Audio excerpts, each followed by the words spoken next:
Good evening, ladies and gentlemen. Are you guys ready for this live podcast?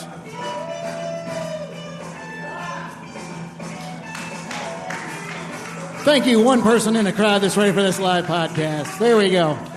Tonight we have the We Are Libertarians podcast live and on stage for you. Please give a round of applause for Chris Spangle, Greg Lentz, and Dakota Davis.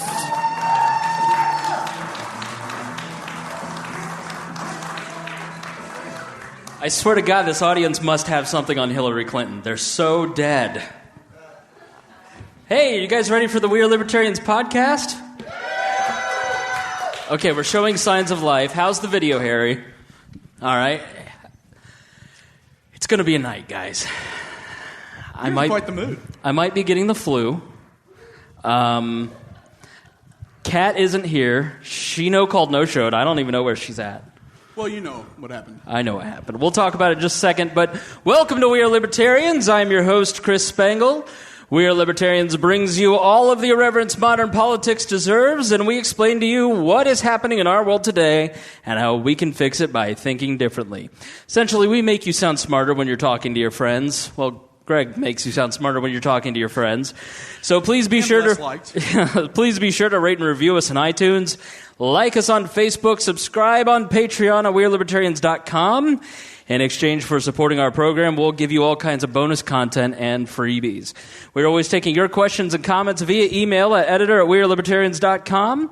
So if you're new to the program, we catch up for the first 20 minutes or so, then deep dive into analyzing current events and society from a libertarian perspective.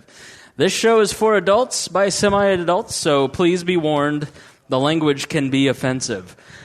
I think that's what happened to the crowd. You had Abdul and Harry on, and the white supremacist argument really kind of... You have two black guys on, and they talk about white supremacy, and all of a sudden the audience flees. I've never felt more clan-shamed in my entire life. That is the voice of Greg Lenz, my co-host. Greg, how are you? I'm doing well, buddy. I know you're... This is. It's going to be one of those nights where I tell something about you that you needed to know about yourself. Some truth-telling. I woke up punchy. Yeah. I woke up a little grumpy. And it's been downhill from there. And now you're just at the point where, That's how Aunt Donna happened. It is. I remember it very well. That's how those moments happen where I'm just like, you know what? That's how religious handjobs happen. Right. We'll explain Aunt Donna later. Also on the stage tonight is one of the co-hosts, frankly, my favorite host of the Boss Hog of Liberty. It is one young Dakota Davis. Dakota, how are you? I'm doing great. I'm so excited to hear that I'm your favorite co-host. You are. And you're going to have to hold that mic real close because you talk so quiet. All right. It's such a blessing to be called your favorite co-host. Are you nervous to be up on stage?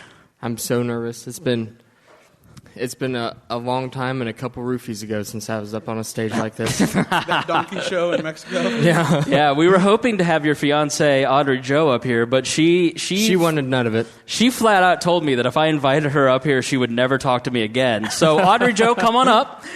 All right. Then she yelled at me because I didn't bring her pie pan back to her. Oh, that's right. Yeah. Which is a party foul. It's a huge party foul. But we all know when I leave a party, I take something with me. Yep. I'm like Kat Anagnos. Which, let's start with her. Kat Anagnos is supposed to be our co-host. I stuck up for her, Greg. You did. I did. I remember when I think it was back in April, and you said, there's this girl, she is going to be interning at Bob and Tom, and she's interested in libertarianism. I think you'll like her. She's talented, she's funny, she's smart. And then you introduced me to Kat. Right. And it's pretty clear you lied.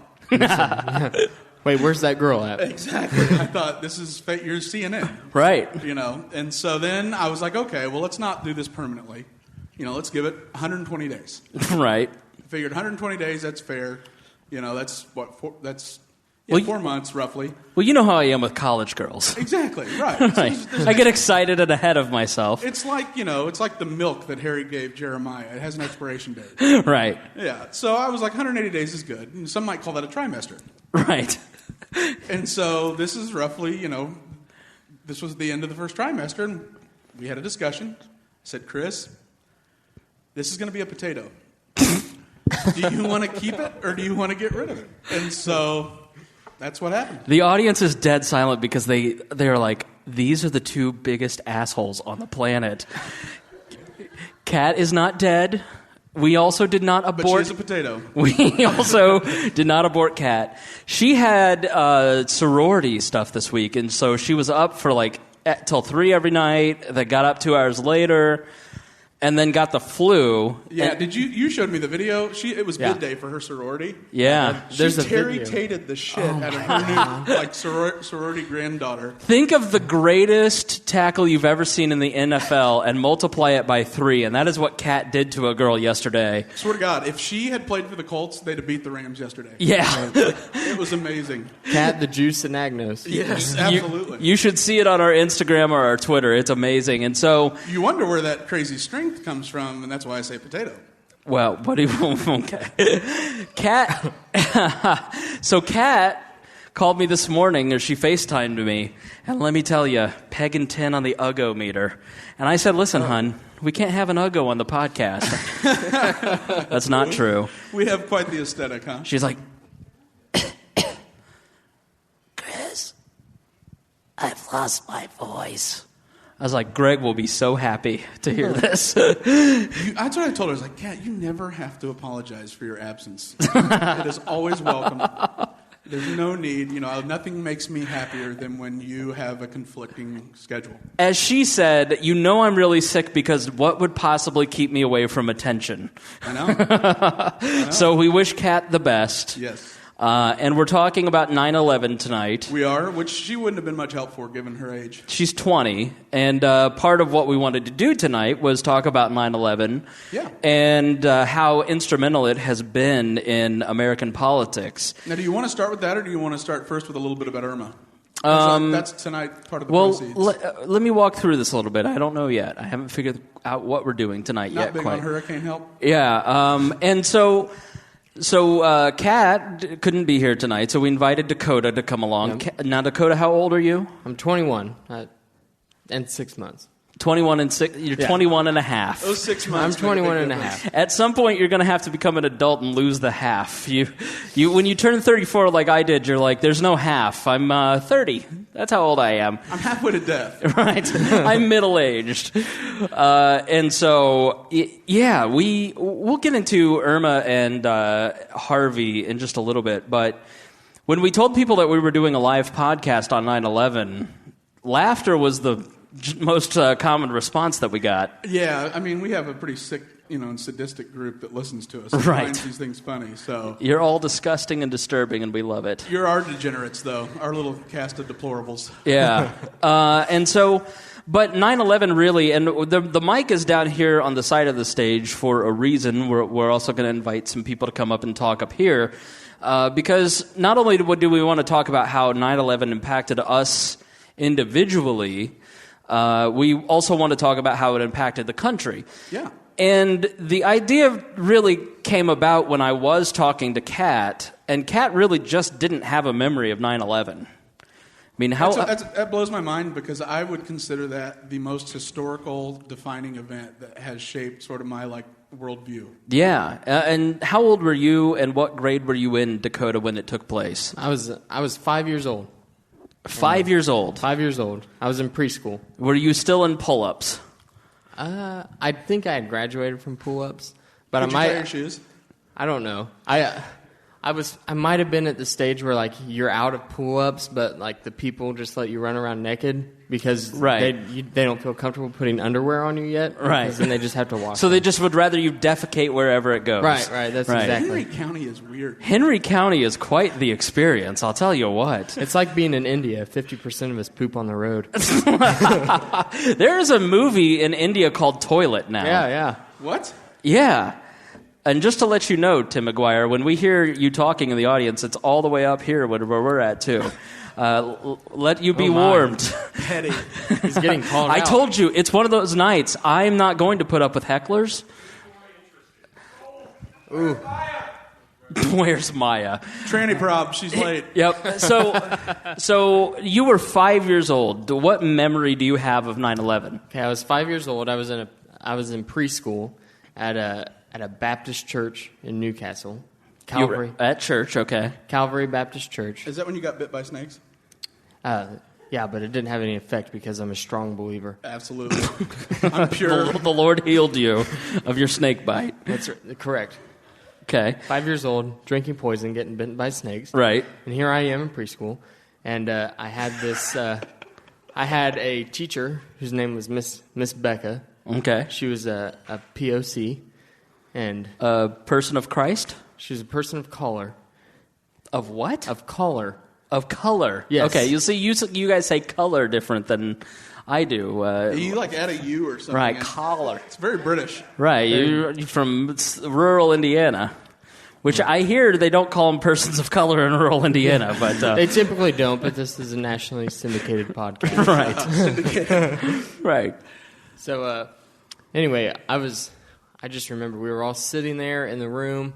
Miss Becca had the TV on the news, and we watched the second plane hit, and all of the smoke comes pouring out, and she started praying and swearing that she saw the devil's face in the clouds. Yeah. And yeah, it was a big deal. That's exactly what I remember, because like whenever I was a kid, I was like, "Oh my God, the devil just attacked us." That was my thought process. He's punishing us for gay marriage. Also, Seth's here tonight. Totally unrelated. Jeremiah left me in the bathroom alone with Seth. I attacked him. Progressive. I'm telling you, I'm in a weird mood tonight. So it's I'm sorry, So nice. that's Seth. really what shaped. That is your main, most vivid memory of 9/11. Yeah, that's definitely Miss it. Becca telling you that Yep. Satan did it. Yep, and me fully believing that Satan was actually like in the plane. No Like I kidding. believed that Satan was flying the plane, and I'm like, holy crap! How do you feel about Muslims? Well, they're not Satan. Close. So what do you actually know about 9/11? Like, when I say the events of September 11th, what history do you know about that particular event? I don't know much, to be honest. Like it was by the time that I was old enough to be interested in the wars in Iraq and going into Afghanistan and everything. It was a meme more than anything. Well, didn't you? I'm sure you probably had quite a few classmates that ended up going to serve in the military. Yeah, But, a lot of really good friends. And it wasn't a discussion that came up about what they were trying to accomplish over No. there or what was going on. No, that was never brought up. Really? Yeah. So they just sort of blindly served for It country. was like Yes. going to accounting school for them, basically. It was just a job. Well, it was. They saw American Sniper with Chris Kyle and thought, "What an American badass! That's what I want to be." Amazing. Okay. Chris Kyle was the American sniper who was killed, and they made a movie about him. And most kills in Iraq, I think it was. Yeah, he had the most as a sharpshooter, the most kills, and then the record for the longest shot, right? Yeah. Yeah. And then Supposedly. someone recently beat it. I Yeah. think within the last year. So do you know, like, for instance, do you know that Saddam Hussein attacked us on 9/11? It was Saddam Hussein that masterminded the attacks. I know who Saddam Hussein is, Chris. Yes. Okay. Yeah, but you know that he was behind the attacks, right? He was personally behind the attacks. Yeah, I he's the guess mastermind. That depends on what your belief system is. No, it was Osama bin Laden. Do you really believe that? Please say that. No, I don't even get. I don't even know what the names are, to be honest. There's no face that gets put with the name. Really? Okay. So, like, your memory isn't about... Because, like, Yeah. This is it's not just your the- it's podcast. just Keep the your devil. mouth shut, Jeremiah. Well, like, through the 1980s in the United States, the boogeyman was the Ayatollah Khomeini from Iran. After Yeah, the like Iranian my Revolution. my image, the face that comes up whenever you say Osama bin Laden or Saddam Hussein is the bad guys that I shot at when I played Call of Duty.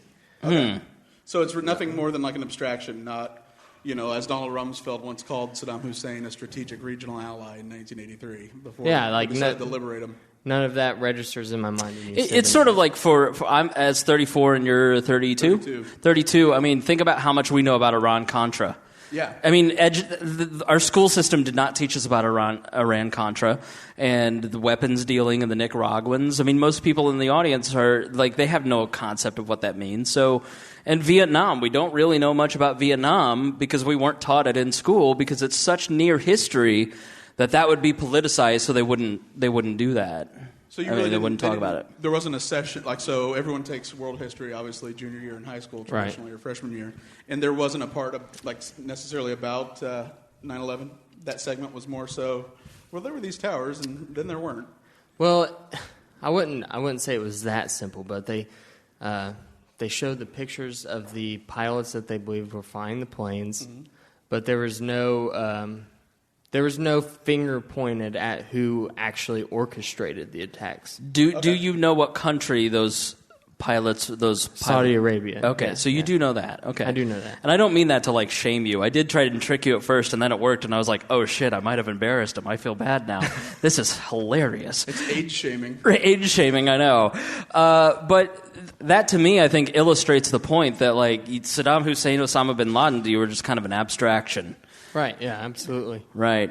So I guess we should probably go back in time and talk a little bit about how 9/11 developed, because I think or should we start with our own 9/11 stories? I mean, if you want to, go ahead. I mean, if that's how you'd rather go. Let me start with mine, and then I'll kind of weave it back around and we can get into the history of 9/11 and how it developed, because I, like most Americans, was completely shocked that the attack happened. I was completely surprised that all of a sudden the towers were attacked, and this was a great betrayal. And it was so I turned 18 on 9-9-2001. On 9-10-2001, I signed up for the Selective Service, which is, for you ladies, the draft. On 9-11-2001, I shit my pants because I was 18 and I was going to war. I mean, it was deeply personal for me. I had always been a jingoist, which is somebody who questions the value of their patriotism without any higher thought. I loved America. I grew up on Rush. I was a Republican. I was at 18 in high school? Oh yeah. You were politically aware in high school? Absolutely. I remember skipping a movie to sit in the car at the Greenwood Park Mall to listen to the trial of the impeachment proceedings of Bill Clinton. Yeah, 96? So yeah, I didn't have a lot of friends. I still don't. But I was really into politics, because when we went on the 6th grade Washington, D.C. trip, I stood it was dusk, and it was on the steps of the Lincoln Memorial, and I was looking at the Washington Monument and Congress, and I just fell in love with the town and everything that symbolized. Potomac fever. Absolutely. And so I was just a diehard great American. And I was bound and determined to get involved in Republican politics to make it great again. And I believed everything that came along with that. I think it was House of Cards that made me get into politics. Really? Yeah. Oh, boy. Yeah. That's a cynical inspiration. Honestly. You know what I mean? For our generation, a lot of us, it was the West Wing. Yeah. The West Wing's the antithesis to the kind of dark, manipulative, Machiavellian nature of House of Cards. It is there are these incredibly brilliant people all trying to work to, do the right thing, but they're just always thwarted. See, I grew up as a Republican, and I was politically aware in the fact in high school that I just hated lefties. That's. Well, you are Greg's son, so that's as far as politics went with me. Right. Whenever I was. That's a commie. That's not a person. Yeah, that's a helicopter ornament. And then it was we started getting into House of Cards, and it was like, okay, this is awesome. You and liked then that. I That drew loved you it. in. Oh yeah, like the games that were played. The strategy. Between them. Oh yeah, that's what drew me in. I started paying more attention. And then I heard Austin Peterson give a speech. Austin Peterson was your Ron Paul. He was your Ron Paul. That's who it was for me. And that's interesting. That's the first person I've heard say that. And then I looked up Indiana Republicans or Indiana Libertarians, and it was Rex Bell's name that popped up. Yep. And ordered a Rex Bell sign. Jeremiah dropped it off at my house. Thought that me and my friend Chase were gay together. And then what? How? In Henry County, no. In Henry County. Yeah, it's very progressive. You know what they say about Spiceland? Oh. Well, because you two young swinging bachelors in the same place, you know. He's. What else is Jeremiah to think but that you two are gay? We were planting flowers and doing yard work. So I can see where he got it. And he dropped off the sign and he Point said, advantage, Jeremiah. Honestly, he started to get into his truck and he said, "By the way, you two have a lovely home here." How do you feel about Lindsey Graham? So that's just amazing to me that you were brought at one, that Austin Peterson, you're so young, that Austin Peterson is the person that converted you and sort of walked you down the path. Because I consider him so young. I think Austin's only 36. Yeah. And that's just astounding to me that someone I would consider a peer is potentially responsible for, intellectually developing and nurturing along young minds that are sort of disenfranchised with the Republican Party. Well, and see, I'd always said, it was always my thing where I would say, I wish that there was a party that had the economic principles of the Republicans and somebody that had the social policies of the Democrats. And that was always my thing. Somebody needs to do that. Even their Jim Crow laws? Do you remember what platform that you found Austin Peterson on? Was it just somebody shared something on Facebook? I think it was an ad on Facebook.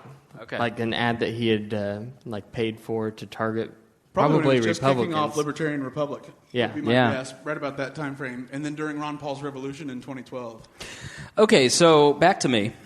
Tell me more about when you fundraised for the troops. I will. And love Dick Cheney. So 9/11 was so profound for me that it changed every belief system that I had. Because I was an atheist up until that point. You and I went to the same church and the same high school. Yeah, I was becoming disillusioned after serving my time and being paroled. And right. You were just entering the rehab program. Well, when I was 4 or 5, my mom had spotty attendance at the Methodist church. And so they had these sticker charts of attendance, and then the teachers would all shame me for not showing up. And I was so outraged at the man already at 5 that I was just it's not my fault. How dare you hold this against me? So I was like, Christians are bad. And so I became a hardcore atheist until I was 17 and a half. And then I started to I read Siddhartha in my junior year, and Siddhartha kind of made me think about Buddhism. But then when 9/11 happened, it was so shaking to me that I decided to go to church that following Wednesday. I remember it was I was in high school. I was a senior. And Mrs. Burris, my favorite teacher, I had the first period open, and she ran in and she said a plane hit the Twin Towers. And so we thought it was just, like everybody did, an accident. And so we ran over to the other teacher's room and we watched the second plane hit. And that was when everybody realized that second plane hitting, was it 14 minutes later? Yeah. When everybody realized this was coordinated. And that's when, I'm getting goosebumps just talking about it because it was so overwhelming and impactful. Because at 18 and you're a senior in high school, you're old enough to be an adult and a cognizant person, but you're also a super dumbass. So you're very malleable still. And so I was just all these emotions flooded in that I'm getting drafted. I'm going to war. I'm going to kill whoever did this. We are at war. There's no doubt. From that moment on, it was there's no doubt we're at war. I went to physics class, and that was the second period class, and we just canceled class. And we sat there and watched we watched CNN, and we watched the first tower fall. And it was just, I could make the noise that I made, and again, it was just, I mean, it was just everybody in the room audibly shrieked when that happened because it was just terrifying. Because at that moment, as a human being, you connect and you go, there are tens of thousands of people in these buildings every day, and they might be dead. It was that night that they started talking about how they thought there were 20,000 people that were dead. I mean, we didn't know for weeks that 3,000 had died. Yeah. It was impossible to tell in the carnage, Absolutely. Towers of such size coming down, and so trying to sort through the madness. Yeah, you have this. You just see this come down, and you see the weird noises coming from the drywall and the whistles of the sirens. All crunched up and squished by the noise of the the human debris and the regular debris filling the air. And it just was, I think for anybody who was cognizant at that point, it was a threat to your humanity. It was a threat. I mean, it was, I don't think unless you've been through a traumatic situation, people who've been through traumatic situations as children or as adults, and you've had that moment of intense fear as well as a total loss of your personal security, where someone else is in control of your life and your personhood, that, I think, is the only way that you can describe it to somebody like Dakota. It was a traumatic event for not only the country, but for every person who was not 5, and that's why I think the reaction to it. I think the devil was in the cloud of dust because Miss Becca. Yep. Yeah, well, it was somebody did this, and it was probably someone who was an Arab. And that's what I thought. Turns out I was right. And so you had twins in your class that their father was the head of the North American Islamic Association. Yep, ISNA. Yep, Dr. Saeed. And so they were twins in your class. And did it change how you looked at them? Not me. But I can tell you that 98% white in my school, 2% were minorities, and 1.75% of that 2% were Muslim, because we had one of the world's largest denominations of mainline Muslims in our town. Yeah, Osama bin Laden had been to the Musa Saeed has gone on. If you look up Musasyeed, he was one of my best friends in high school. Musa's gone on to be a documentary filmmaker about the Muslim experience across the world, and has made documentaries for PBS. He's been in Tribeca and Sundance, and he's been able to take this experience and translate it into something that is great art. And I saw people that had grown up with Musa and Isa since grade school, who knew, including one of my best friends. One of my best friends who had, your friends in high school, you hang out every weekend, you have slumber parties. You ever have slumber parties in high school, Greg? Oh, yeah, 'cause we'd have people come over, we'd take all the, actually it was just like the last wall party. We'd fake wrestle. Yeah. So, you kicked Harry's ass, and I thought that was kind of racist. Harry tried to stone cold stunner me, and then thank God Tanner came in at the last minute and gave him the people's elbow, because I was in danger. But I saw people look at Musa and Isa differently and start to treat them differently. And I remember police detail had to go out to the entrance to it, because there were guys headed out there with shotguns in their pickup trucks. And people, my best friend goes, well, they're stockpiling nuclear weapons. I go, that is the dumbest thing I've ever heard. They're not stockpiling nuclear weapons in the basement of the mosque over there. He goes, they all stick together at the end of the day. You've known Musa and Isa your whole life. They're not terrorists. He goes, we really can't trust them. You don't know them. I go, I'll call him Dave. I go, Dave, we've spent countless hours with this person, and you think that they pork together. You think that they no, they were very faithful. They prayed 5 times a day, but it was a stunning revelation a couple months after 9/11 that even somebody who had an intimate friendship with 2 Muslims could automatically just shift that around. And so that day we went to a newspaper, because I was on the high school newspaper, and we observed the news gathering process, and just the whole conversation was about that all day. Went to work that night. We closed early. I worked at a hardware store, Mitch's Incredible Ace. The best. And we were sold out of flags by the end of the day. We could not keep flags in stock. Valley Forge was the flag maker. They made all the flags by hand in Virginia. They couldn't keep them in stock for months. And so every time we'd get a shipment in, we'd have to call people and say, hey, your flag's here, because people were pre-ordering them. The amount of patriotism that was going on at that time was just so off the charts. But I think it still lingers today. I'm sure people on the way here saw on overpasses people waving flags to remember the first responders and to honor 9/11. There's still elements of it that continue on. Well, and a lot of things have lingered since that day. I grew up in a really small rural school, Tri-High in Strawn, Indiana, and it was my senior year before I had ever met a Muslim. And it was and it turned out he wasn't even Muslim. He was Sikh, and he owned the right. Taste of India restaurant in Spiceland, and me and my friend had went in there because we'd never tried Indian food, and he's dressed in he's got the full turban, he's wearing a robe. He's got, like, the shoes, like the actual shoes that, like, genies wear. Aladdin shoes? Yeah, that, like, curl up on the end. His mustache is curled and everything. And we got to talking to him, and I was 100% sure he was a Muslim. And he's like, my friend Sam said something to him, like, oh, are you Muslim? And he's like, no, I'm Sikh. And, talks about where he's from. And this is go. And he got to talking to us about how, like, everybody thinks that he's Muslim. Nobody knows that Sikh is even a religion that exists. And, like, in that moment, like, it clicked with me. Like, I had always thought, like, there's no way that I'm racist in any way, shape, or form. And then my mood shifted whenever I found out he wasn't Muslim.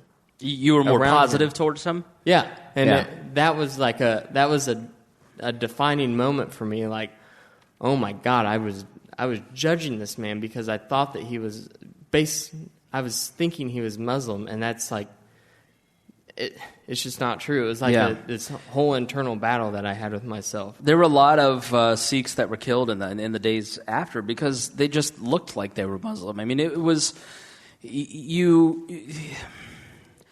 it went on for years. I mean, I remember the mourning went on for years. The racism still exists. I mean, I think in a lot of ways we are much more racially divided than we were on September 10th, 2001. We're much more racially divided. I mean, if 4 years ago we weren't having conversations about race regularly on this podcast, now that was it's before Mike Brown, because that was sort of the kicking off of the. It was supposed to be a post-racial presidency with Barack Obama and the rise of multiculturalism, and what ended up happening was the police state put a halt to all that. Yeah. And so when you have a traumatic situation, it changes the way that you think, and it changes the way you behave, and it changes what you will accept. And you will accept things that you did not accept before. And so it was a spirit of get anybody who did this, anybody who had anything to do with it. And so it was a blank check to go into Afghanistan. We went into Afghanistan less than a year later. I mean, it was. Well, that's where we trained them in the 80s. Yeah, I mean, it was. But we didn't know that at that point. Like we weren't. Yeah, most of we it, weren't. but the government very much did. Like that's why they knew to go to Afghanistan, because they knew that that's where Bin Laden fled to after Sudan. Right. When Clinton had a chance to get him, but it wasn't worth it after the World Trade getting hit with a bus. You remember the attack of the World Trade Center? Right. It was with a bus in the 90s. Yeah, 93. It wasn't worth the risk for Clinton to get into an international incident. So he opted out of it. But the real thing is the Mujahideen came and met with Ronald Reagan. We funded them. If you've ever seen Charlie Wilson's War, Saudi Arabia matched dollar for dollar all of our black appropriations to the CIA to fund the Mujahideen and drive the Russians crazy while they were trying to annex it. And it basically is the exact same strategy they turned around and employed on us, is just literally try to walk people into enough bullets till you drive them crazy and bleed them financially to death. Yeah, and we're still there. Oh, that's what I mean. We just added more troops to Afghanistan. Right, and that's in going to the Sikh thing is like most people don't even realize that Pakistan is independent of India and used to be part of it, and they've fought the Muslims damn near longer than anybody over Kashmir. Right. India and Pakistan fight over Kashmir, which is where Musa and Isa were from. Right. And it's a war zone, but it's caught between these two cultures. Yeah, it's one of the few fertile, rich regions, with a lot of natural resources, and so it is a constant. And at this point, though, in today's world, raw materials are such a commodity and so cheap. What's the point? Right. But it's more just a pride thing. It's a constant tribal warfare between a group of people that declared independence because of their religion, and a group of people who are Sikh but share, certain skin traits, and they're just different in the United States from our framework. Right. And so, like, I had the same kind of experience. My roommate was a Jain Indian, first year of college. Walk in with my parents, and there are two Jain Indians blowing up a Fatty Patty doll. And my mom, what? What is that? A blow-up sex doll. Okay. Well, now your parents are upset for a whole different set of reasons. They had met Nish on my visit, and they're like, "Oh, he's such a nice kid." And then they're Nish and Rohan blowing up a Fatty Patty doll on the bed, and I'm like, well, "These are some weird Indians," because I didn't know much about it. But then I got exposed to Diwali and all that stuff, and right.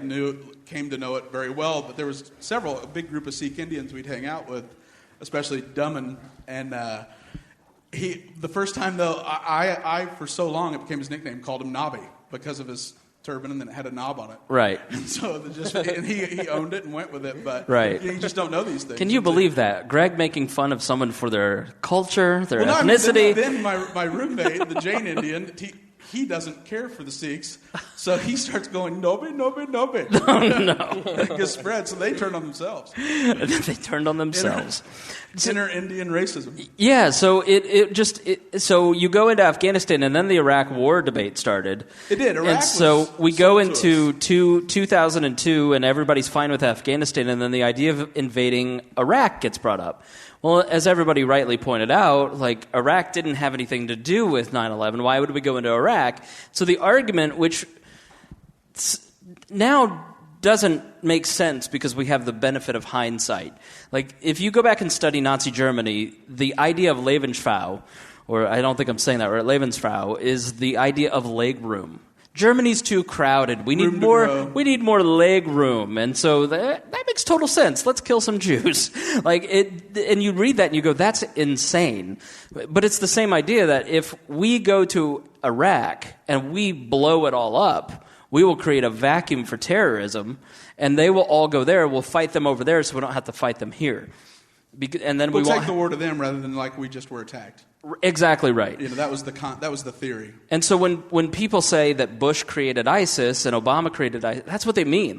We created ISIS. We created ISIS because we created this vacuum in 2003 and 4 in Iraq that then led to this mass destabilization that 15 years later is still the same, if not worse. Not only that, we're sending arms. So in Afghanistan, we were fighting with weapons that we had sold through Charlie Wilson's war to the Mujahideen. Egypt actually, handled the transfer of the sale. Yeah, and then now when we fight ISIS, we're fighting our own weapons again, and then we can't figure out why we have these problems.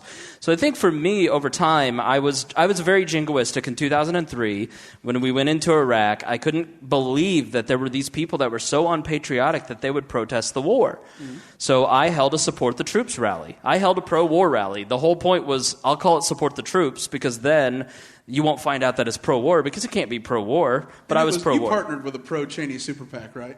No, I partnered with Greg Garrison, and he had Steve Booyer and Dan Burton. He invited them to come speak. Watermelon Dan. We had 1,500 people the day after Thanksgiving in 2003, and it was freezing cold, but we still had a ton of people show up. I had the police arrest the anti-war protesters.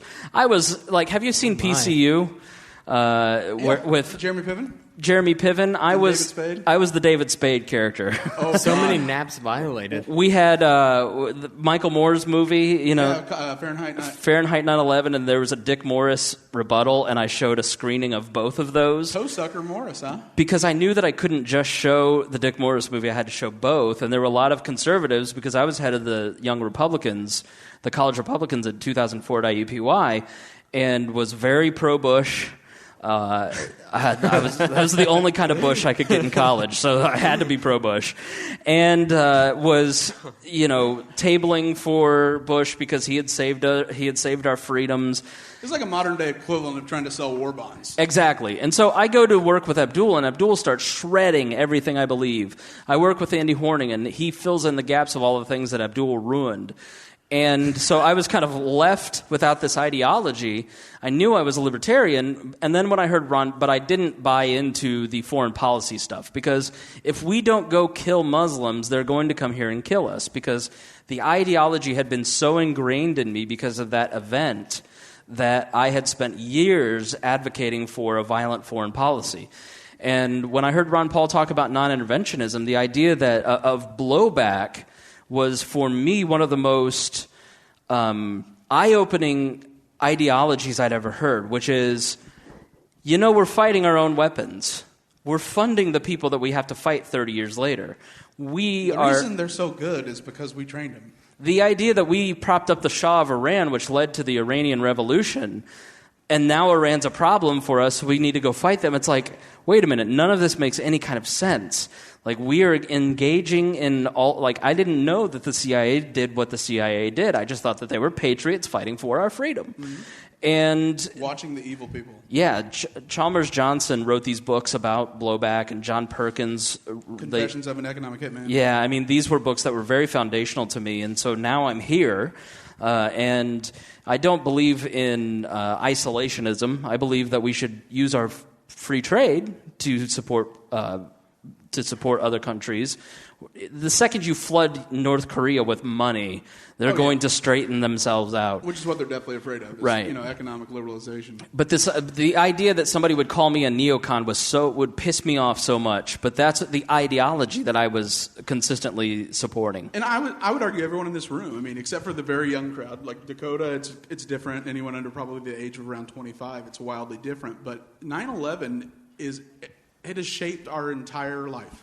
Yeah. It's the quintessential defining moment, and really, of libertarianism. It turned me into a Christian. I mean, like I've said, I'm a terrible Christian, but... You saw Ron Paul and you said, that's for me. There's a Liberty Jesus.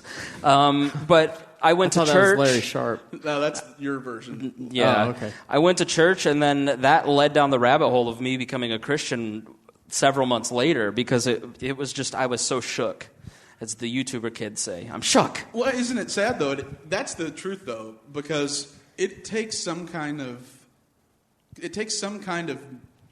calamitous event to break your personally held belief system. And then you are introduced to all these contradictions that you had held as dogma forever. And really, your entire identity is wrapped up into them. Your social system, what you do, what you value, who you want to be associated with. And if 9/11 for us is just, it's amazing to me, because if it had not been for that event, it led to Snowden. It led to the police state. It led to the surveillance state, which ended up leading to the drones and the military exchange program with local police forces, drone strikes, signature drone strikes. Really, we've spent trillions and trillions of dollars trying to get democracy to take hold in a place where it's not so much that they're anti-democratic for the most part, like as we saw in Egypt when they elected a Muslim Brotherhood leader. It's that they are anti-United States-sponsored democracy. And that's totally normal. If King George had come to the United States and said, well, yeah, I'm going to set up your representative form of government. Here's how your constitution should look. Here's how your chambers should look. What would have happened? It would be like, you know what? No, just out of principle, we're going to be, we're going to be fascists. Yeah, if Canada invaded tomorrow and came into Indianapolis and occupied Indianapolis and removed every elected official, instituted their own city council, their own mayor, with all of that backing, and said, this is the new government, I think everybody in Indianapolis and the surrounding area would go, the fuck you are. Right. And it's not even that so much, that it's a bad thing, because honestly, you look at India. India left, if you have to be subject to an empire that eventually, goes away, you would pick British because they leave behind, institutions and, roads and all this great sort of societal capital. But those things are rebelled against, even if it's to the own benefit, if it is not organic. Yeah. And if you don't allow that organic movement to take place, it will never grow, and you will just get that sort of teenage rebellion on principle. And they hate you forever for no other reason than they will not allow you to dictate to them. Yes. And that's what's shaped the last 20 years, the last 16 years, is you look at Afghanistan. No one's ruled it since Alexander the Great. And that means you have to be a totalitarian, conquester. Conquistador, yes, conquistador. Yeah. Thank you. Yeah, you have to be a conqueror to right. do it, to have any semblance of hold, and that is not what the United States will allow. Right. The people, if the people are kept ignorant, they'll let it go for a while under the auspices of democracy building, and they'll greet us as liberators, which is a lie. And you can't be a functioning democratic republic and be imperialistic and not eventually result in a debt crisis. Well, just the idea that our way is the best way. Of course, we believe that our way is the best way, but it's up to other people to choose their best way. And I don't think that anybody in Iraq, I mean, there may be some people who say, yeah, Iraq is better now than it was under Saddam Hussein, but that's probably because they're making a lot more money because of corruption than they were under Saddam Hussein. I mean, well, it can't be, but he was a relatively, as far as radical dictators go, genocidal dictators go, he was your kind of dictator. Is that what you're saying? He's like Bashar al-Assad. If you had to pick, that's your guy. I want the Western one. Is that what you're saying? The one that's most white. But no, I would argue even in with the Iranian Revolution, the Shah was way better for human freedom than the Ayatollah. Right. And that was a democratic uprising. Yes, and populist uprising. The people chose the Ayatollah. And just like in Egypt, when they elected Brunei, the Muslim Brotherhood candidate, and we're going to draft a Sharia constitution. That was democratically instituted Sharia, and actually it would have been better off if you prop up like we are now Sisi, because he's a secular technocrat. Yeah, I also think that it is women. Woefully naive looking back. The idea that we would just say, "Well, here's freedom." And they would go, yes, we're ready for freedom. When it was a birthing process of 300, 400 years for the Americans to birth such a document like the Declaration and the Constitution, and then to get to where we are now, where we have relatively a high level of personal freedom. Societies have to evolve, and we had to evolve. And they're organic, and they're living things. And so to try and force our way of life on somebody who is, it's like if I had tried to force you to live the way that I live. I hate cats. I mean, you live in the dictatorship of the boss hog of liberty. What's it like having friendship forced on you every day? I'm not allowed to talk about it, Chris. Really? It's that bad, huh? I've been sworn to secrecy. See? Buried in one of Jeremiah Morrill's strip mines out in Henry County. I believe that it's the lake in Memorial Park. We saw the alligator swimming in the pool the other night. We understand. So it's a very tough thing to try and transfer one culture to another and say, here's our culture, you'll like it better. It never works. Because it's arrogant. It's ultimately just incompatible. Absolutely. I mean, India already had a caste system, so it's not like it was terribly different than sort of the feudal monarchy vestiges of the British Empire. And yet, without that imperialism, you never get Gandhi. Without 9/11, libertarianism never holds the growth, the importance, the wide prevalence that exists today without 9/11, because truth be told, you didn't have the technological capabilities or the justification for a dragnet. You didn't have, global data sharing between all Western governments. You didn't have, there were just so many things. It profoundly changed the world in a way of distrust between, by preying upon the ignorance of people not realizing there are two kinds of Muslims whose hatred for each other is radically more than it is even for the United States prior to intervention. Right. And it's impossible to overstate how much it has changed our country, how much it will shape our future going forward, and how right now anyone that's looking at their phone, most likely if they have identified as a libertarian, are probably being archived. Phil's looking at his phone. No, I mean, Phil, like put anyone. your phone away. That's rude. That's fine. But I mean, that's I would be looking at my phone too if I were in this audience. I don't blame you. It's hard to even wrap your mind around that the post 9/11 world is almost as significant as AD or BC AD. It's that profound of a shift in the world, the way the world has gone. Because technology blossomed at the exact same time as Americans were trying to feel safe again. Exactly. And so in the effort to feel safe, you will do some really dumb things, like create a FISA court. Right. And it's in the name of freedom. It's in the name of, this was what will allow us to keep you safe. Right.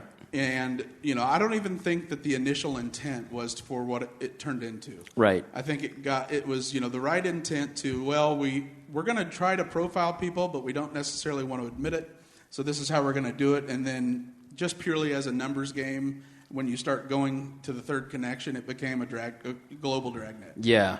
But then you never have Snowden. And it became clear that privacy as civil rights, although it's weird that civil rights is back, but and I guess I shouldn't say it's weird. It's weird for white people to think, oh, civil rights is an issue still.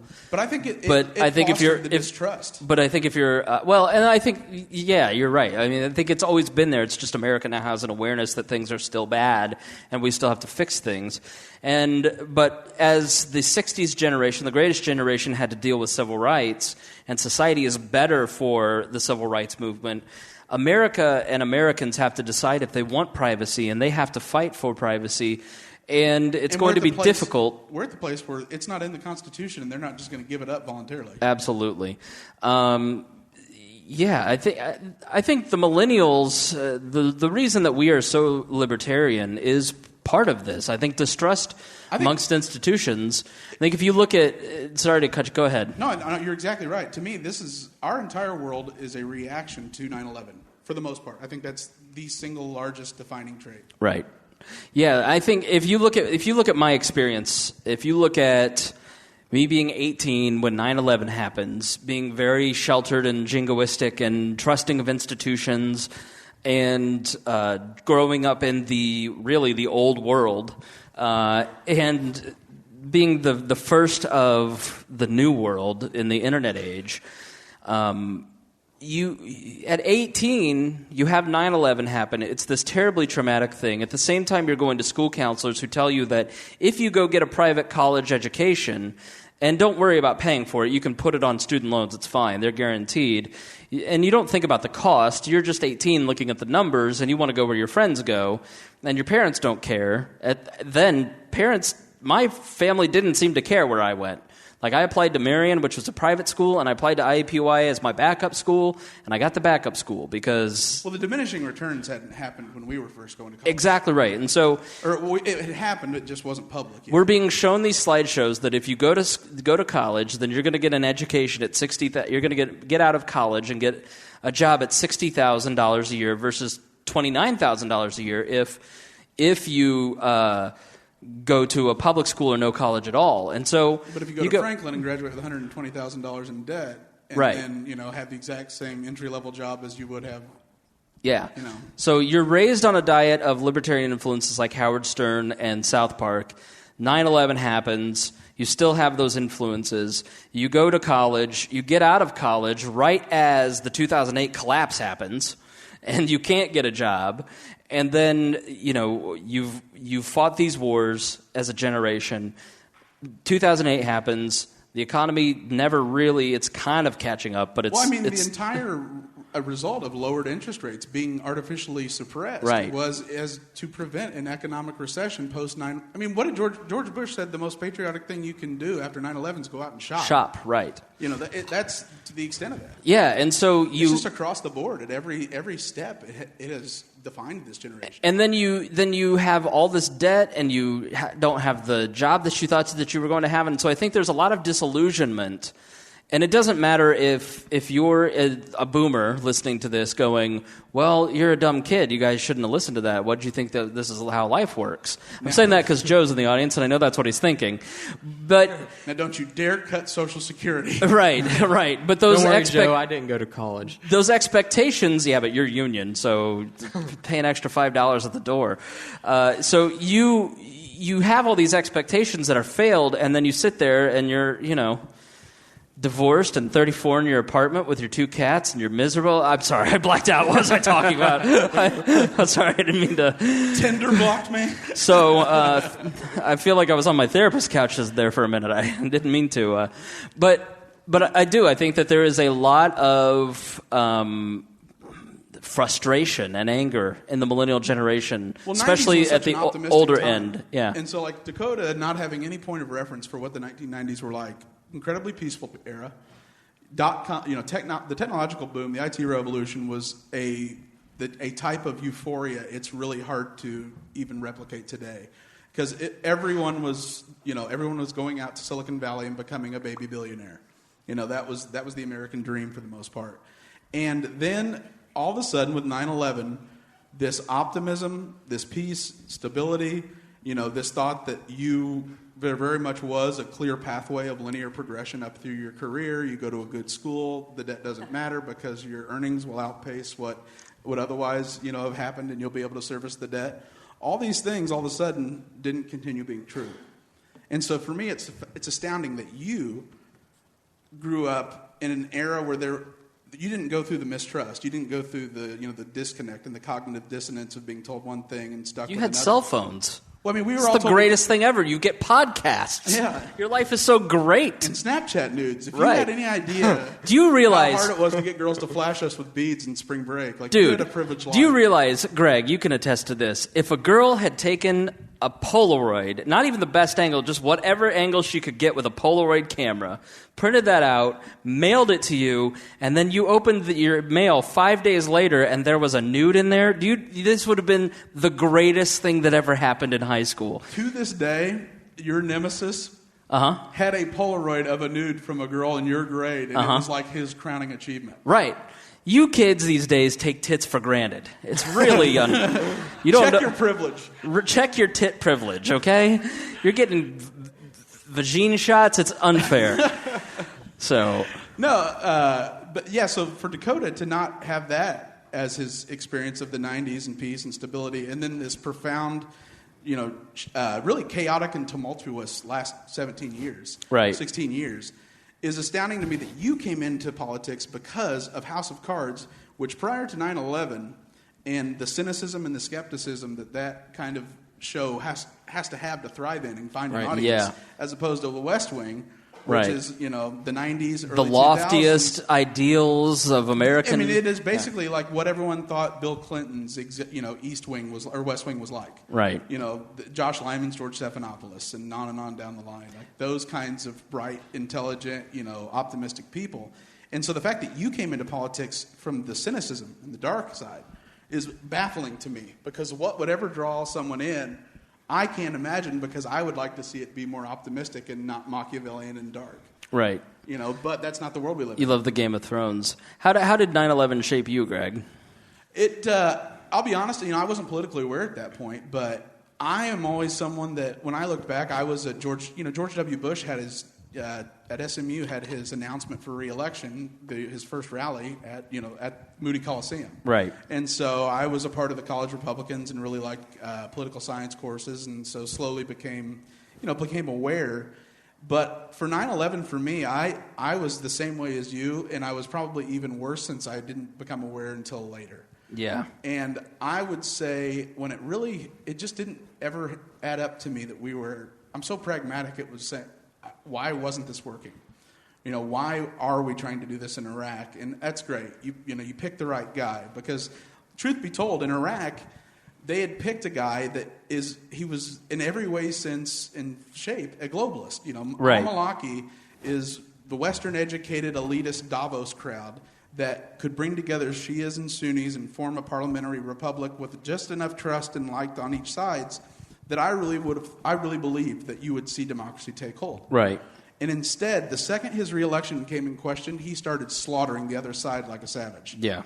And so that was an eye-opening experience to me, that even the elite mindset and the worldview that exists goes right out the door the second they're threatened, because of the less...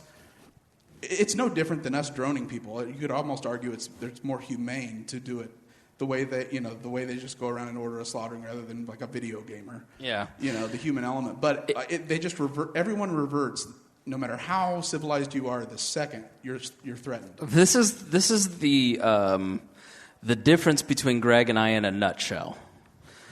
Greg treats 9/11 as an intellectual exercise, a problem to be solved, to be dissected and examined. I treat it as an emotional trauma that lasts decades. What's your personality type, Greg? ENFP. ENFP? What are you? Crap, I can't remember. I think you said ISTJ. ISTJ, which is why you like the House of Cards. That's what it is. Because you're all little calculators. Schemers. Right. I want to see if Joe will come up to the mic, because he pointed out his age. I think we could benefit a little bit. He pointed out his age. He did. Tell us what Normandy was like. I heard him huffing and puffing over there. So if he'd come over to the mic here, I'd like to. Joe is one of our seasoned citizens. Yeah, you can come up here. You can stand down there. It's whichever you'd prefer. He just got that drink looks awesome. Yeah, he just got this beautiful daiquiri. Here, come on up. I can make it. All right. You're not. I know you're not elderly. Not dead yet. Right. Especially after you called him out like that, he's not going to not hop right up. Now, Joe, how old are you? I'm 64. 64. Okay. That's my boss's age. Whose age? My boss. Oh. That's how old my boss is. Okay. So you are the only boomer in the room. I don't think there's any other boomers. There's millennials. Wonder why. Millennials and Gen X. Yeah, we don't really appeal to your type, do we? Well, let's just say you're interesting to listen to. Right. And you make a habit out of blaming the boomers for everything the way we get blamed as millennials. If you motherfuckers would retire, some of us could get jobs. Sorry, I just blacked out again. And if you would give us an interest rate that would allow us to retire, we'd be glad to leave. Well, you as a 64-year-old have lived a long time, the benefit of hindsight. And so I would be interested in hearing your perspective of how you mentally handled and the day of 9/11 and then the aftermath. First, let's start with where were you? What were you doing? Well, it's interesting you went to your physics class because I was teaching physics on that day. And was basically a kid came in and said what plane had hit the towers. And I assumed it was just like a little Cessna or something because I knew that large planes weren't allowed in the city. And in those days we had TVs in the classroom and we turned it on just in time to see the second plane. Yeah. Second plane hit. And I was teaching seniors and I had a young man come in who is still in the military and say, "Are we at war?" And my response was, yes, we just don't know with who yet. It was a defining moment for everyone, who was conscious. I understand the 21-and-a-half-year-old not remembering. My younger son was 22, who's now 22, was on a bus on his way to the Children's Museum and couldn't figure out why they suddenly stopped it and made them go back. That was literally his 9/11. That was his 9/11. Field trip to the Children's Museum's canceled. No! He hated Matt Lauer ever since. Well, seriously, I mean, at that age, you weren't exactly, here, kid, come watch these people jumping out of buildings. Sure, yeah. So as a parent, you were basically keeping the TV off until he was in bed, trying to catch a little bit on the radio. And what could you tell him? You know what I mean? I remember there being such a long delay in who it was and what the specifics were. There was no that's what made it so impactful. We had no idea. Talking about older libertarians, Steve Dasbach, who is also a libertarian from here, was actually in the air on that day when they basically just said, okay, all planes down now. Right. And he ended up in Canada because they just basically said, closest airport. Oh, man, how horrible. I know. It was his 9/11. That was his 9/11. Canada, Arguably worse. Well, no, come on. I'm an ex-Detroiter. To me, Canada's just a suburb. Yeah. Okay, we used to go there for lunch. Casinos. What? Casinos. At the time, yeah, they were the only ones. But, it did define. But the interesting thing is it didn't help the libertarian movement at the time. It actually stalled it quite a bit. Yeah. Because we had traditionally been the anti-war party. Yeah. And it's kind of hard to be the anti-war party on September 2nd. You immediately were branded as unpatriotic. Absolutely. That day, going around saying, let's be cautious and make sure we get this right. Because the Iraq War was, several years later. Well, and even that was considered dilly-dallying.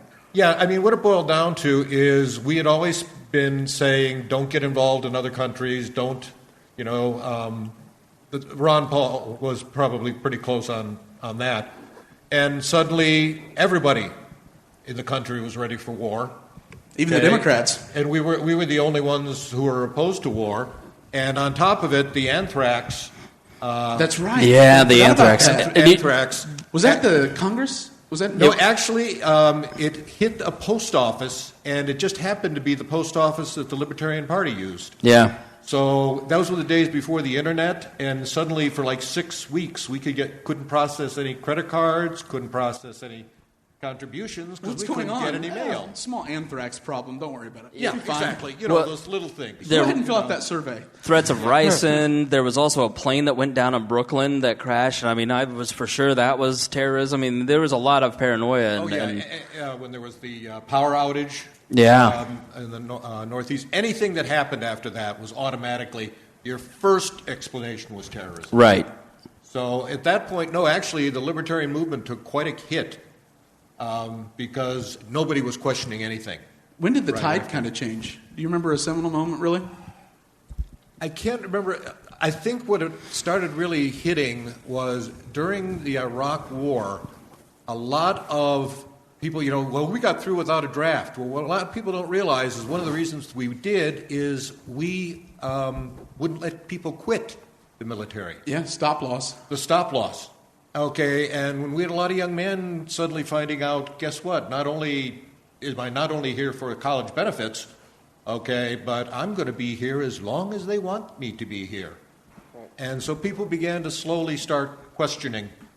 But there was no one moment when it suddenly changed. I was going to say, it's interesting because, so many of the Democrats, out of fear of being labeled unpatriotic, went up right along with everything. It even, in this last election, was brought up that Hillary Clinton was, all on board for the Iraq War, and the Republican hit her with it.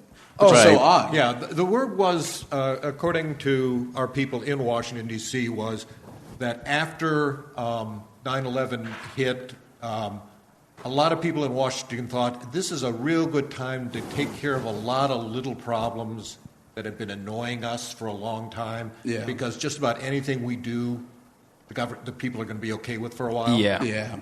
And that's one of the reasons that a lot of people think we ended up in Iraq, is people were basically pissed with Iraq, not to mention Bush was really annoyed that Saddam tried to knock off Daddy. Right. Basically, they just said, well, this is a good time. All those things we'd like to handle. This is a good time to get our affairs in order? Yeah, good time to get our affairs in order. Before we go on to the next question, I just want to make sure that you tip well tonight. For those playing at home, it's always polite to tip.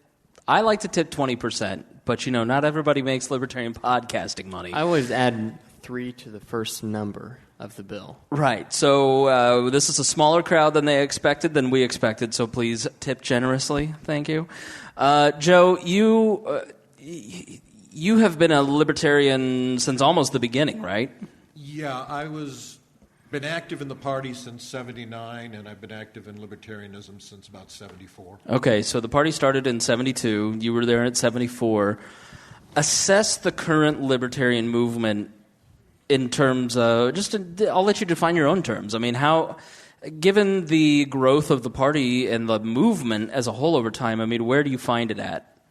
Well, unfortunately, my observation of the libertarian movement is, if you want to really understand our politics, go see Life of Brian. Yeah. The Monty Python movie. It really has a lot of our own problems. We spend more time trying to fight with each other than we ever do with the enemy. Mm-hmm. Yep. There's an old saying that religious people are more tolerant of heathens than heretics. Because a heathen's got it totally wrong, but a heretic almost has it right. And we spend all of our time calling each other heretics. That's an interesting observation because, on a different level, that's the way much of Islam was until they had a common enemy. And so it's almost as if the Libertarian Party needs a common enemy to unite together around. Well, yeah, but we're so good at fighting with ourselves. Yeah, we've united around ourselves, and we hate each other. Exactly. If it ain't broke, don't fix it. Right. There's been a lot of growth. We've been through cycles before. One of the problems is libertarians. The term libertarian is both a political term and a philosophical term. Yep. And they're not the same. Right. Okay, there is a philosophy of libertarianism which has been growing. And a lot of it now is focusing around the NAP, which for people who don't know it is the non-aggression principle. But that's not necessarily political libertarianism. Okay, political libertarianism was at the beginning, for those who are actually doing politics, the idea of simply cutting back government. I mean, they asked Ed Clark, our first presidential candidate, to get 1 million votes back in 1980. He said, would you abolish welfare your first day in office? He says, oh, sure. And then after we spend 2 weeks sweeping up what's left of our cities, okay, I mean, that realism was part of the libertarian movement in the 80s. But then we go through cycles where, no, everything has to be absolutely perfect. Right. And that's the constant battle, is the, paralyzing fanaticism versus effective politics. And it's a war that's never really won, but you just hope you can quiet one side long enough to get enough votes to bring them down the well. Right. Well, I argue whether you're an anarchist, a radical, or a pragmatist like myself, the way you should fight those battles is not on Facebook, and you should fight it by getting members so more of your side shows up at the convention and can elect more of your people, as opposed to spending all of your time just typing and yelling at each other on Facebook. So, that felt pointed at you, Greg.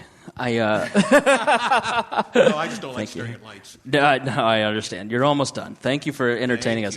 I mean, it is not a hopeful thing to be a libertarian sometimes because you keep losing. Do you feel hopeful about the future of the libertarian movement? Actually, and the message. Actually, I do. Right now, I'm involved in a group that is committee to re-elect libertarians, because we actually do have some elected libertarians. We have 3 in New Hampshire and 1 in Nebraska. Mm-hmm. And I don't know if you've ever seen the Far Side cartoon with the deer with the target on his chest, bummer of a birthmark, Hal. Mm-hmm. Okay, anyone who's changed parties to become a libertarian and goes for re-election has that birthmark on it. And so I'm involved in a movement trying to raise money from around the country for our incumbents so that they can get reelected. Because the only way you're going to convince people, and there are libertarians in the Republican Party, and there are libertarians in the Democrat Party, the only way you're going to convince them to come over is to show them that they can survive a reelection challenge. So that's a really good point. If you show them the type of resources and support, then there isn't going to be that fear of certain loss in the next cycle. Absolutely. And it gives the libertarians in the major parties more leverage. Yeah. Because right now, if one of, let's say, some libertarian-leaning Republican here in the state says, well, if you don't back me, I'm going to go to libertarians, they'll laugh at him. Right. So how can people find out more about that information? The website is c2rl.org. Okay. How much? Go ahead. No, I was going to say, how much of it do you feel like? Because how a lot of people believe like we're always progressing towards something, like progressivism. It's a slow march, maybe the occasional step backward, but toward perfecting society or so. And I tend to be more so that things happen in cycles. History sort of happens in cycles. Popularity of libertarianism happens in cycles. And I feel like we're in a really good, I feel like libertarianism is in an excellent position with a rising tide to present a compelling, as the future really last political philosophy that's relevant in today's world versus collectivism. And do you see that as something where it's an inevitable destination, or where you have to take advantage of every position on that wave you can? Well, I don't think you have to take every position. I think what it boils down to is the way I felt in this last election. I've never been more optimistic for the movement and more pessimistic for the country. Okay? Unfortunately, you don't make revolutions when everything's going wonderful. Exactly. No. Yeah. Okay? And with regards to our present leadership, if it was not happening in my own country with my own culture, I'd be sitting here with popcorn. Okay? But unfortunately, it's happening in America. So I've got to keep involved. What's the most concerning thing politically you see, Trend? The idea that you can just force your way on government. It's almost like all of my left-wing and right-wing friends got together the day after the election and swapped their hats. Okay, we took the tinfoil hats and gave them to the left. Okay, and all of the I can justify anything because they're my people, okay, was given to the right. And as a former teacher, I have friends on both the left and the right on Facebook, and honest to God, the arguments are the same. It's just we've swapped the names. All of my left-wing friends sound like my old paranoid right-wing friends. and my own paranoid right-wing friends are now sounding like justifying left-wingers. Yeah. You know, as one friend kept complaining, he says, they promised me death camps, and I haven't had any death camps. Okay, and I wrote back to him, and I said, well, you know, it takes a long time to change those FEMA camps into death camps. You got to put out the bids, and you got to get That's the bribes. That's the libertarian position. It takes they do a while. Right. We're not anti-death camp. camp. We're anti-government administered death camp. Yeah. Right. Now, stop clapping, Harry. Now, one final question, because I want to go back to 9/11, because I think somebody who has, you know, for me, 9/11 was a very emotional event, but I don't know if it was that way for, you know, somebody who was in their 40s, 50s at that point? I would have been in my 40s. You would have been in your 40s. I mean, what was the emotional reaction that you had to that event? It was definitely the most shocking event, you know, of my adult life. I'm just barely old enough to remember Kennedy's assassination, and that definitely was the defining moment. It was basically what it was for your younger. I feel like that was the death knell of optimism and like idealism for, you know, your parents. It was the beginning of it. And Vietnam was pretty much the end of it. Okay? So it was martyrdom yeah. And basically, we lost a optimism about the future, and then we started teaching everyone that the whole thing was sustainability, which means let's tread water. Okay. Live to fight another day on everything. Well, yeah. I mean, I don't know if you've ever seen the definition of conservative. It's a man standing up to his neck in excrement going, don't make waves, don't make waves, don't make waves. You know, and there's no willingness to take risks. You know, I understand a lot of the complaints the millennials had. Mm-hmm. Just understand, you know, we're the ones who came up with the motto, don't trust anyone over 30. Right. Okay.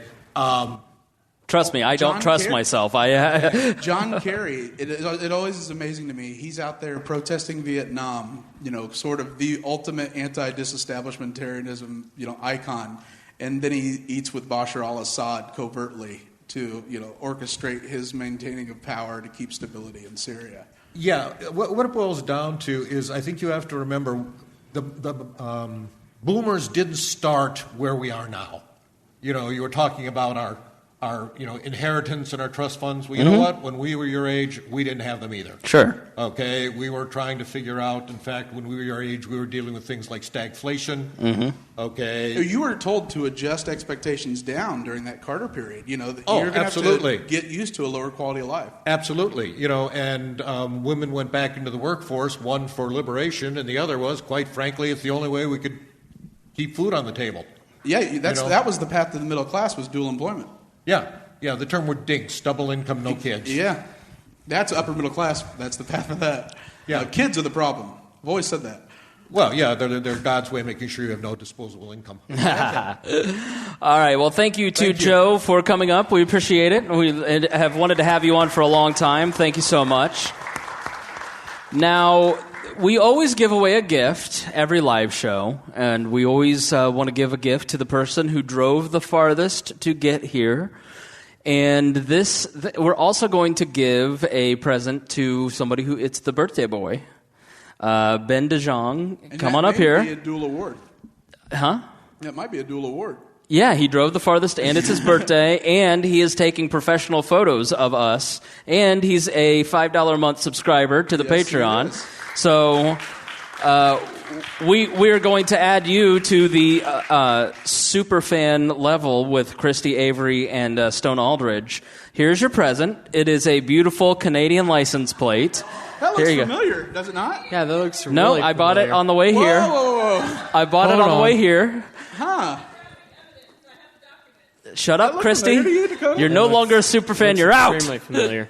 Being from Michigan, I will fit right in.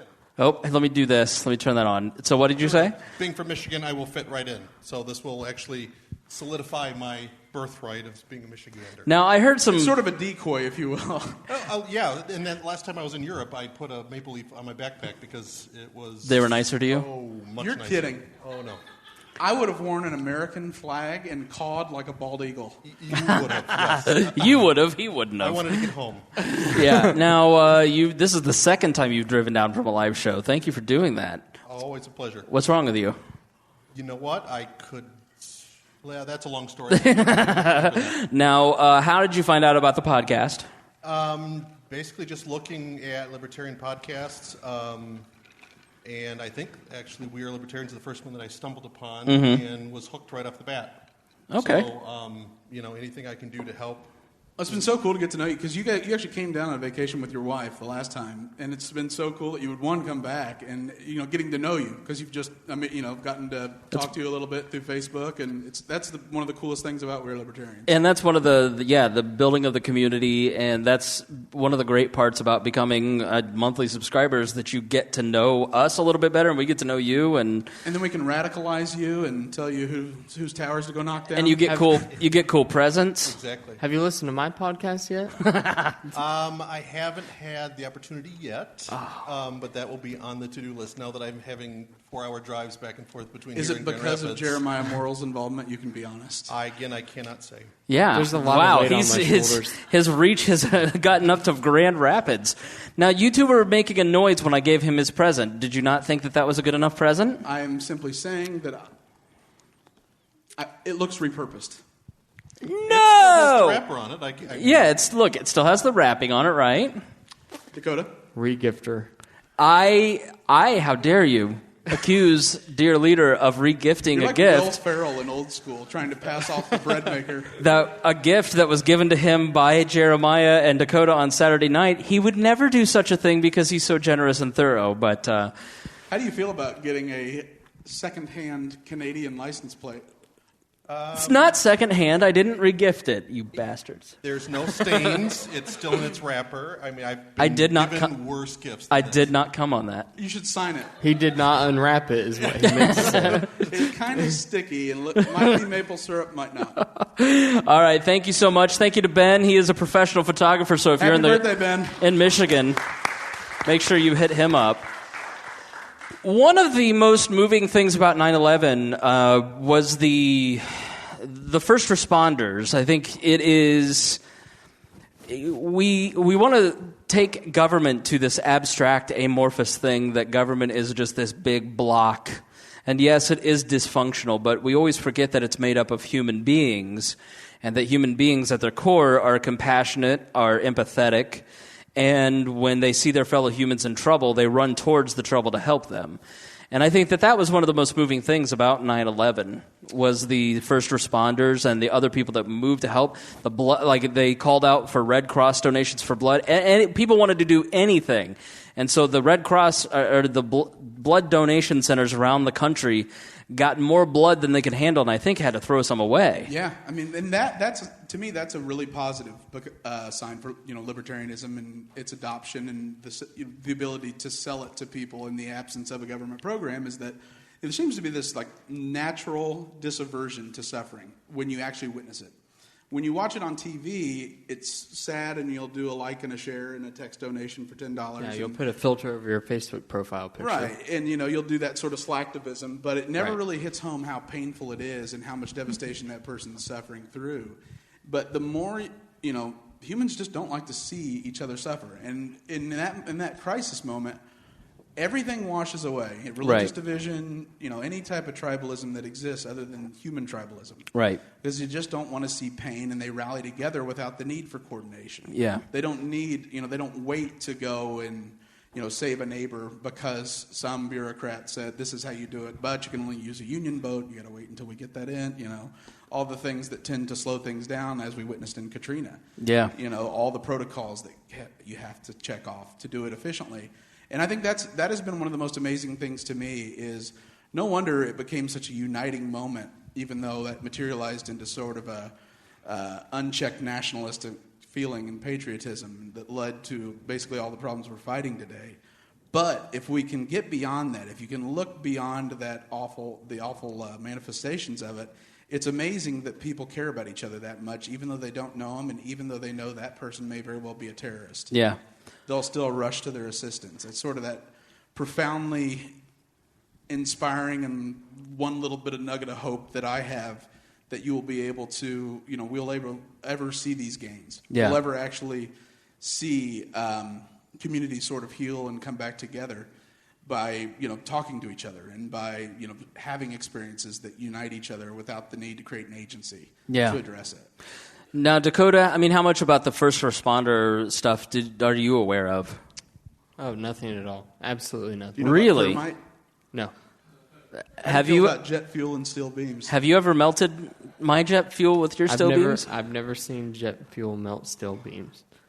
I might have thought Joe was going to say that when about the physics. I immediately did a demonstration on thermite and jet fuel.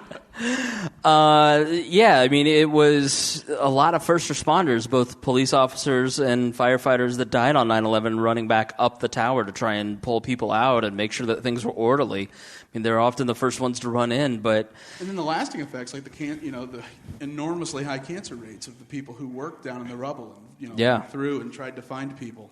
So before we got here, as I pulled into the parking lot, I was hanging up the phone with somebody named Nicole from Citizens Assisting Citizens. And I've been looking for about the last week for some sort of libertarian organization that might be out there assisting with Irma and with Harvey.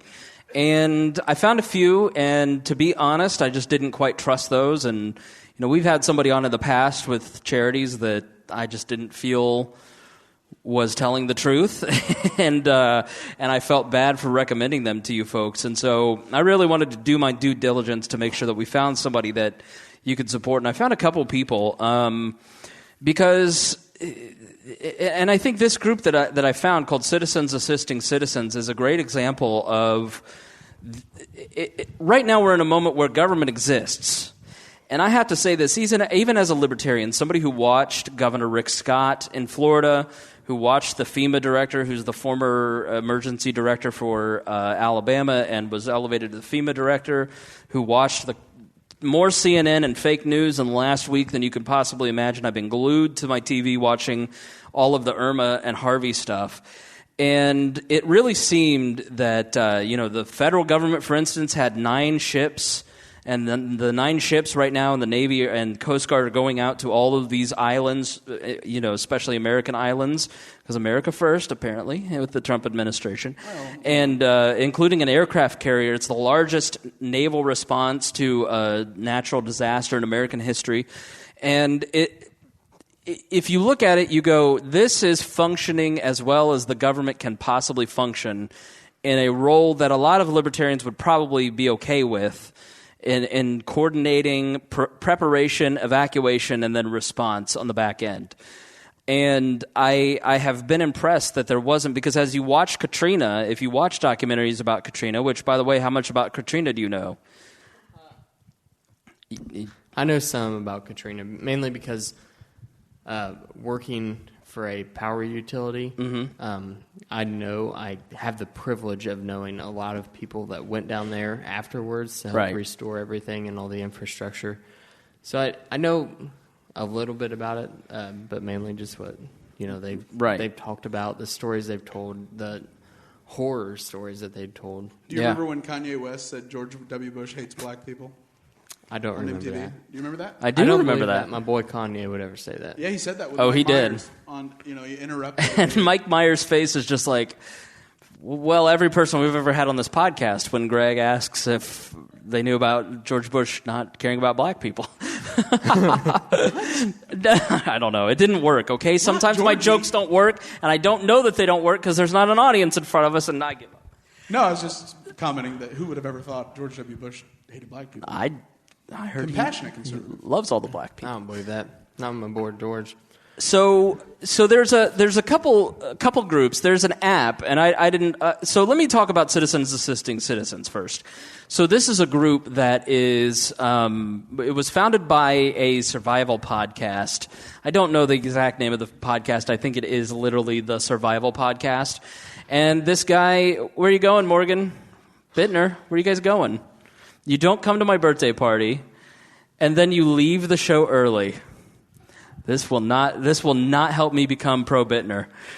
So Bittner, I like the brunette better, just FYI. Honestly, bring her. So Citizens Assisting Citizens are currently helping the victims in Harvey and Irma, but this was started by a survival podcaster. And he watched the Sandy devastation, and he just goes, how is nobody doing this better? And he decided that he could do it better, and so he got together with some of his friends, started this organization. He stepped back. He's not involved in the organization at this point. And it is just a website that has started to build here, you deal with this.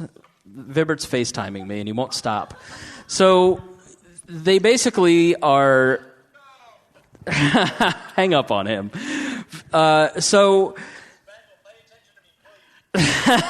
He said, Spangle, pay attention to me, please, and he got hung up on. So this is not Barstool. What are you doing? I can't hear. I'm not Pat McAfee. No, I said hang up on him. He's dead to me. So this kid, I swear to God, he leaves Bob and Tom, and he never stops calling me. Didn't want to be my friend. Anyways, back to therapy. Sorry, man. This got real deep real quick. Citizens Alliance for fundraising for Harvey and Irma. You just murdered that so bad. It's Citizens Assisting Citizens. And so I talked to somebody today, and they said, FEMA, she goes, listen, I'm a libertarian. I'm an anarcho-libertarian, and I can tell you that FEMA has been great to partner with in Harvey. But they're still the government, and they still have all these gaps. And so, for instance, we were down there, and we heard about a nursing home that didn't have water for 3 days. And it was 3 days without water, and all the patients were dehydrated. And FEMA couldn't go to them because it's a federal bureaucracy, and it's too big.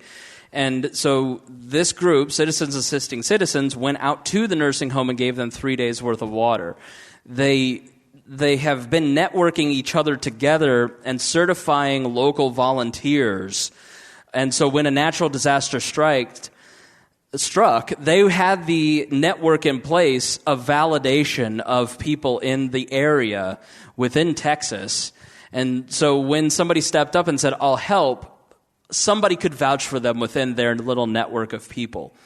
And if those people hadn't passed background checks because they have like team leads, they pass background checks, and basically it is to certify that this person's not going to steal the money that is given to them. They went into Harvey with $12,000. They've now spent a total of $30,000. They've raised $30,000 and spent $30,000. 100% of the money goes towards relief, goes towards supplies. They're not at the point where they have a staff. They don't want a staff, but they, let's be honest. People say, well, 100% goes toward this, but I can tell you that you have to have staff in this day and age because talking to a nonprofit person recently, he said, people show up, they take their selfie, and then they never come back to another volunteer meeting. They got what they wanted, and they didn't volunteer. So that's why I need staff. So I personally am not afraid of staff, but if that is a concern of yours, it's not like the Red Cross. 100% of what you donate is going to go to Harvey. If they finish their work with Harvey and Irma, they're going to bank that money for the next natural disaster. And so it is just completely volunteer-driven, so all of the donations of food and water and aid go to people in Harvey and in Irma if need be.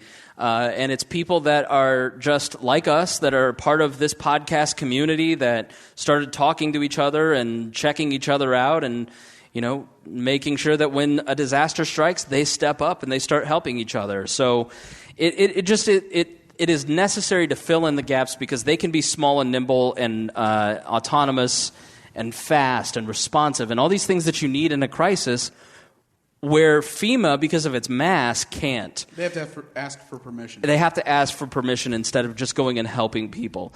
And they've shifted from rescue to cleanup and rebuilding in the Houston area, and they're helping people who are rebuilding from nothing. Like it is very much what is happening in Houston. With the flood insurance problems, that type of thing. In Katrina, the insurance wouldn't cover it because we cover hurricanes, we don't cover floods. Yeah, I mean a lot of people, it's their personal policy, but then also as well the way the maps were drawn, we're running into a serious issue with even the government insurance. Yeah, so I would love everybody in this audience to go and check them out at cacteam.com to donate and volunteer.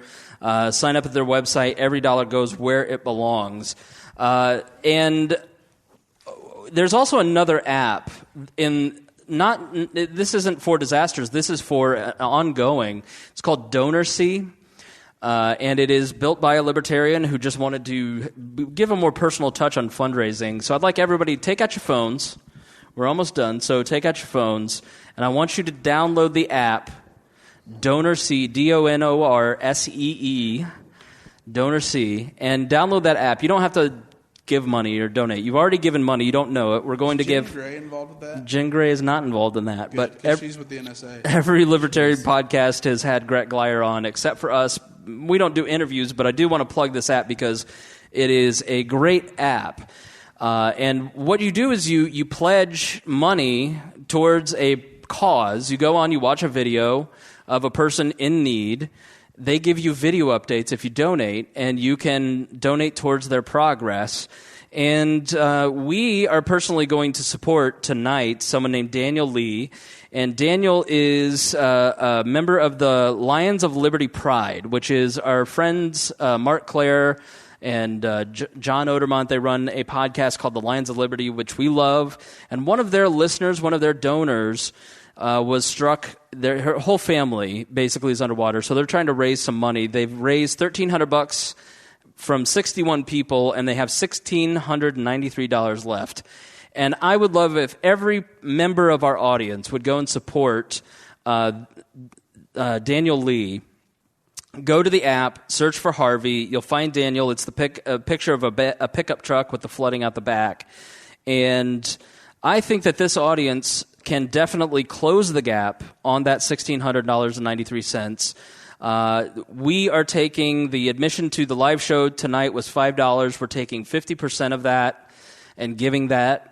Half of it's going to cover the cost of holding this event. The other half is going to go to Daniel and his family. And we as an audience are going to support him and show him that charity without FEMA, without the federal government, is exactly like those first responders. It is triggering empathy, seeing need, imagining yourself in that situation and wanting somebody to help. And what this is going to go for is basically ripping out. In Houston, they have a massive undertaking of ripping out flooring, ripping out drywall, spraying antifungal. Before it becomes all mold and toxic. And, replacing that. And so we're going to help them and close that $3,000 gap and get them some income. So if you would go to the DonorSee app and look up Daniel Lee, then we would love for you to do that. We'll put this in the show notes. Talk to Mark Clare. Mark said he's a great guy. This is a legitimate need. And so I can personally guarantee you that in both of these cases, these are organizations that we are proud to put our name on. And we will talk to somebody from Citizens Assisting Citizens and DonorSee in the future. But if you want to, if you're not a fan of the Red Cross, as my family is not a fan of the Red Cross, although I personally see them doing a lot of good, and you want an alternative, these are some alternatives that I have found that I really like. Yeah, a little bad doesn't make an entire organization bad. You know what I mean? Right. And I think it's just important, something like a Citizens Assisting Citizens, the more we're going to have a couple natural disasters a year where this organization is going to go in and fill the gaps. Communities are going to see them doing that and start to go, we can do this ourselves, and it's a virus that catches on.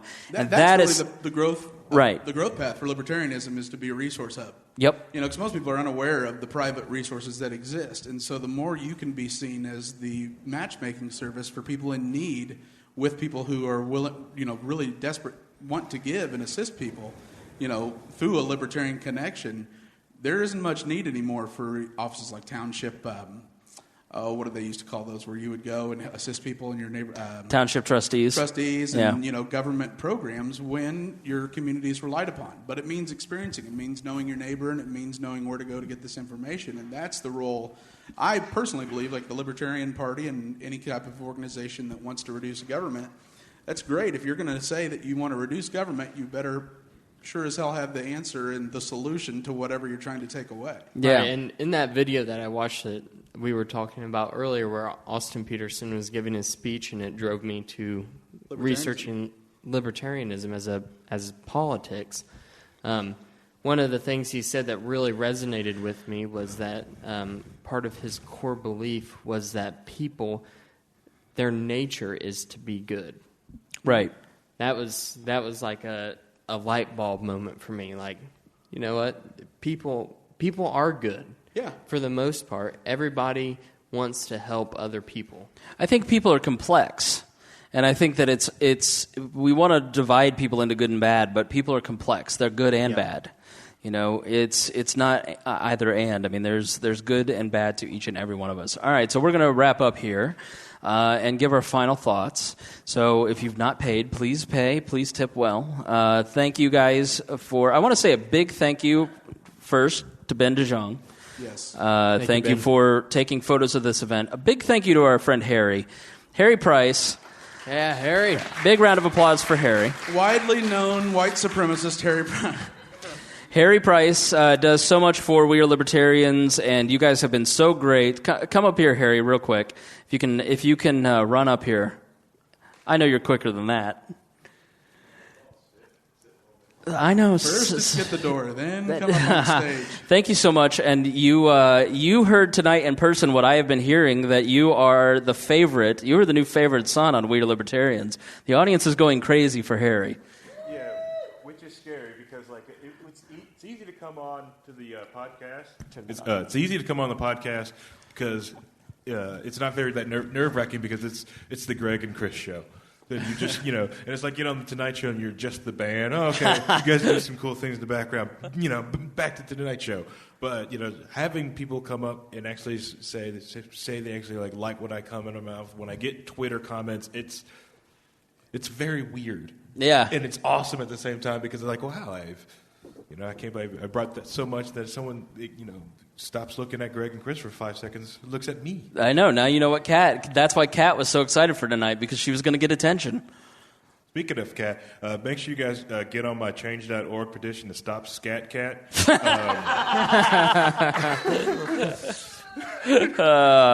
So it's the cultural appropriation he's against. Right.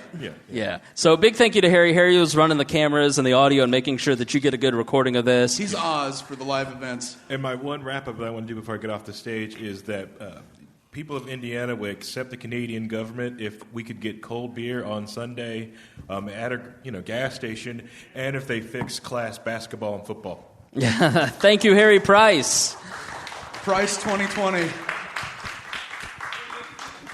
A big shout out to Tim McGuire, chair of the State Libertarian Party of Indiana, the LPIN.org, and Creighton Harrington also in the audience. He is one of the original co-hosts, one of the OGs. And the Boss Hog of Liberty, thank you for loaning us your co-host for the evening when ours so miserably failed. Talking to me like I'm a piece of property. I know. Audrey Joe, do you want to come up and say hi? Are you sure? All right, Audrey. I wanted to have Petty Peavy up here, but she wouldn't. Her sister failed to show up as well. Wonder why? It's not because I went too hard in the DMs. Okay, I tried so hard for you, Chris. I was very gentle in her DMs. You right? Left a bottle of lotion on her door at 3 a.m. and said, "Put it in the basket." That's not. We have the documents. That's creepy. That's not my style. Thank you, especially to Morty's. You guys have been so great to us. You guys are always really fantastic in opening your doors and opening on a night that you guys are not open to our little ragtag group of people. So thank you so much for having us, Morty's Comedy Joint. If you are in Indianapolis, it is the supreme place to go see comedy. There's official. Nowhere better. This is the official. When Dear Leader leaves his what do I have? A cave. When I leave my little cave, this is the only place that I go. I would say it's like a hut. Right. I literally only go two places other than work and home, other than restaurants. And Meijer. I go to... let's list all the places I go. I go to Meijer. Kroger's meat section. No. I go to Kroger, Fresh Time, Stacked Pickle. I go to Morty's Comedy Joint and Jeremiah's and work, and that is it. So Morty's is very special because it has earned a place in those top 5 spots of Dear Leader. The first episode in the new Boss Hog of Liberty studio is Thursday. Yes. With Kat Anagnos as the featured guest. Look at you. Sure? That's what she says. That's what we thought. Yeah. This is quite the partnership. I guess you I'll warned find me, out Greg. if I get a FaceTime by her on Thursday. I mean, she did look ugly. I'm not going to lie. She looked bad. It's not like she's going to hear this. She doesn't listen. Final thoughts for this episode, Greg Lenz. No, I just do want to personally thank every single person that came out tonight, because it's clear. I mean, this was not... this sort of turned into like our Murphy's Law, trying to pull this one off for whatever reason. Yeah. It's not one thing went right, and it just didn't materialize how we wanted it to. Yeah. And so coming out and supporting us, can't thank you enough, because we will do better. The next time we do this, we'll make sure it's comes off a little bit more smooth and you're not so sparsely distributed. Yeah. And I apologize for promoting that Kat would be here and she's not here. That might have something to do with the numbers, not saying. But you had a surprise for her and everything. I know. Well, not anymore. Yep. Not anymore. I mean, I'm rethinking this. May have to be 2 co-hosts. It would match the genders. Okay. And Dakota, thank you for coming up. It's been a blast and giving us your non-recollection of anything other than Miss Becca's. Yeah, I didn't even know I was coming up here until I got here. Much like your future sister-in-law, you didn't check your DMs. No, I didn't. Now, did you learn anything about 9/11 tonight? I actually did. It was actually really interesting to hear what you guys had to say about it and how it affected you, because it's so vastly different than how I have experienced things. Like, it's 2 totally separate worlds, and I always thought that my generation, well, I guess technically we're all in the same generation. You're like right on the cusp of Gen Z, yeah. Yeah, but Gen Y. I always felt like we would be more lenient towards libertarianism because we didn't experience all of the feelings that you guys did.